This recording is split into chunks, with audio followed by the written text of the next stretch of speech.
একটা কাক ভালোবেসেছিল এক ময়ূরকে। সে প্রায়ই ময়ূরের পিছে পিছে ঘুরে বেড়াতো। ময়ূর এটা বুঝতে পারলেও না বোঝার ভান করে কাককে এড়িয়ে চলতো। এভাবে দীর্ঘদিন কেটে যায়। একদিন ময়ূর তার বাসার সামনে একটা হলুদ খাম দেখতে পেল।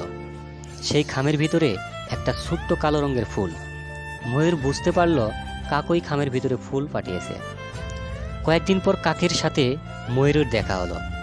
ময়ূর বলল, তোমার শরীর যেমন কালো রঙের তেমনি তোমার রুচিও কালো, তাই তো এত ভালো ভালো রঙের ফুল থাকতে কালো ফুল পাঠিয়েছ। কাক ময়ূরের কথা শুনে দুঃখ পেয়ে চলে গেল। বেশ কিছুদিন ময়ূর আর কাকের দেখা পেল না। এভাবে সপ্তাহ গেল, মাস গেল, বছর গেল, কাকের সন্ধান আর ময়ূর পেল না। অবশ্য ময়ূর কাকের খোঁজও নেওয়ার চেষ্টা করেনি। কয়েক বছর পর হঠাৎ কাকের সাথে ময়ূরের দেখা হয়ে গেল। ময়ূর কাককে দেখে বলল, আমার রূপ দেখে সবাই আমাকে ভালোবাসতে চায়, তুমিও তো ভালোবাসতে চেয়েছিলে, তবে আমাকে জয় করার চেষ্টা আর করলে না কেন?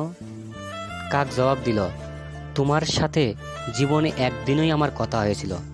তুমি যতদিন আমার সাথে কথা বলনি ততদিন মনে হয়েছিল সুন্দর রূপের আড়ালে একটা সুন্দর মনও লুকিয়ে আছে। কিন্তু যখন দেখলাম ফুলের মতো জিনিসকেও তুমি রং দেখে বিচার করো, তখনই বুঝেছিলাম মরীচিকার পিছনে ছুটে চলেছি, তাই তো নিজেকে সরিয়ে নিলাম।